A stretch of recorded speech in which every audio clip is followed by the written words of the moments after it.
Bonjour et bienvenue dans ce journal d'information alternative. Nous sommes le 7 février 2016. Commençons. Tout d'abord, le 1er février, on apprend que l'index Baltic Dry continue de baisser. En effet, il était à 314 points. Notons quand même que le strict minimum pour la survie du commerce mondial est de 1200 points. C'est une chute de 97% de son plus haut en 2008. Les médias continuent de passer cette information sous silence, mais si le BDI s'effondre, c'est un effondrement des places boursières qui s'annonce. Toujours, le 1er février, on apprend que Vladimir Poutine se lève à nouveau contre le gouvernement américain. Il dit avoir exigé que les forces gouvernementales occidentales arrêtent la pulvérisation de chantrail en Syrie. Les forces militaires russes ont travaillé étroitement avec les forces occidentales sur les détails opérationnels, qui n'ont pas été entièrement divulgués et restent au-delà de top secret des deux côtés, mais selon un rapport des services de sécurité fédérale, FSB, d'importantes sources au Kremlin en contact proche avec des hauts gradés militaires russes, les renseignements russes ont appris des tactiques et des procédures des Occidentaux concernant l'exploitation normalisée des chantrails. Le président Poutine, qui est fondamentalement opposé à la guerre herbicide, est dit être profondément troublé et furieux. Les chantrails sont restés régulièrement dans le ciel nord-ouest de la Syrie, pour des journées entières au cours de frappes aériennes dirigées par les Américains sur Khorasan et Al-Nura, selon le rapport du FSB. Il est dit que ce déploiement chimique ne fait pas de victimes civiles, mais que les chantrails sont là pour le contrôle psychologique et physique. La destruction des cultures et des tentatives de contrôler le temps sont un anathème pour le président Poutine. Il est un ardent partisan de la Convention sur la modification de l'environnement, qui interdit toute technique visant à modifier la composition ou la structure du biotope de la Terre. Les forces militaires américaines et britanniques ont ignoré ouvertement ces lois internationales depuis des décennies. Pendant la guerre du Vietnam, aux États-Unis ont utilisé des herbicides et agents incendiaires comme le napalm, arguant qu'ils ne relevaient pas de la définition d'armes chimiques, et ils ont utilisé des avions pour pulvériser 10% de la surface totale des terres du Sud-Vietnam. 85% de la pulvérisation était pour de la défoliation et environ 15% était pour la destruction des cultures. Et en 2016, ils continuent de pulvériser les populations civiles dans une tentative de les contrôler, de modifier la structure du biotope de la Terre et aussi pour en faire une arme de contrôle du climat. Poutine est profondément opposé à cela. Il considère la manipulation de la météo comme étant un jeu dangereux qui a des conséquences désastreuses.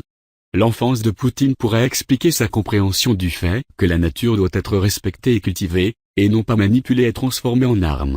Après le siège de Leningrad, qui a presque tué sa mère, sa famille a été forcée de se déplacer dans un bâtiment communal infesté de rats. Poutine a passé des heures à courir après les rongeurs dans l'escalier. Il a développé une maladie respiratoire. 4 adultes, plus Poutine et son frère, étaient entassés dans une seule pièce de 20 pieds carrés sans eau chaude, ni salle de bain, ou toilette.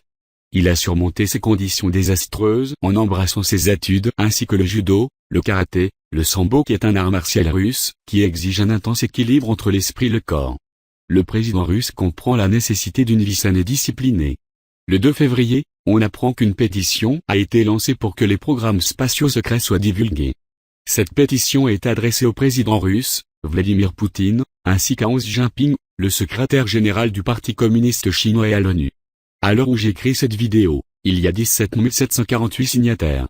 Rien ne prouve que les programmes spatiaux secrets seront divulgués, mais si nous arrivons au total de 25 000 signatures, nous aurons plus de chances d'obtenir une divulgation. Vous pouvez trouver le lien de la pétition dans la description. Le 4 février, on apprend que le Maroc a été touché par une vague de sons étranges, ou bruits non identifiés, BNI. Bien que ce phénomène soit répandu dans le monde, ces bruits inexpliqués, sinistres et étrangement mélodieux, ont été si spectaculaires, que tout le pays en parle. D'autant que les sons ont retenti non pas dans quelques régions isolées du royaume chérifien mais au cœur des grandes villes, Casablanca, Rabat, Salles, Tanger, Marrakech et Agadir. Un habitant de Casablanca évoque une longue et douloureuse plainte sortie de la gueule d'un animal, ou de la bouche énorme d'un géant, description poétique confirmée par les très nombreux enregistrements du phénomène, dont le groupe québécois d'ufologie Garpan a réalisé une compilation. Ces sons, on les a entendus sur les 4 continents, aux USA, au Royaume-Uni, en Europe centrale, en Asie mais aussi, fréquemment, en France comme à Nantes, en mars 2015. Les témoignages accompagnés de vidéos sont si nombreux qu'il n'est plus possible de nier la réalité de ces bruits non identifiés. En revanche, on peine toujours à leur trouver une explication qui fasse l'unanimité. Pas plus que l'on ne parvient à déterminer si ces sons viennent du ciel ou des entrailles de la terre. Vous pouvez trouver le lien de la vidéo dans la description. Le 4 février, on apprend que l'Arabie Saoudite a exprimé son empressement d'envoyer des troupes terrestres en Syrie, si la coalition sous commandement américain décide que cette opération est nécessaire, a dit un conseiller du ministre saoudien de la Défense.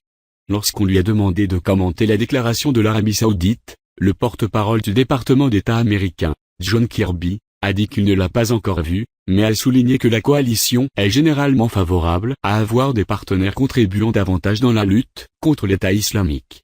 La coalition, sous commandement américain, a mené des frappes aériennes contre l'État islamique depuis la mai 2014. Au cours de l'opération, le président américain Barack Obama a déclaré à plusieurs reprises qu'il n'y aura pas de bottes américaines sur le terrain en Syrie. Le 6 février, on apprend que lors des primaires américaines dans l'Iowa, la fraude commence. Cela avait été annoncé avant même l'élection, dans le dernier bulletin de Benjamin Fulford, qu'il ferait tout pour magouiller les votes, c'est chose faite. L'outil qui permet de calculer les votes dans l'État de l'Iowa est une application de Microsoft, qui est une création de Bill Gates. Il est aussi important d'ajouter que Bill Gates a fait des dons de millions de dollars à la fondation Clinton, au moins 26 millions de dollars, chiffre qui pourrait être plus élevé, et c'est un logiciel de Gates qui comptabilise les résultats. Rien de plus normal. En outre, il y a des départages avec le jeu du pile ou face, en utilisant parfois Microsoft.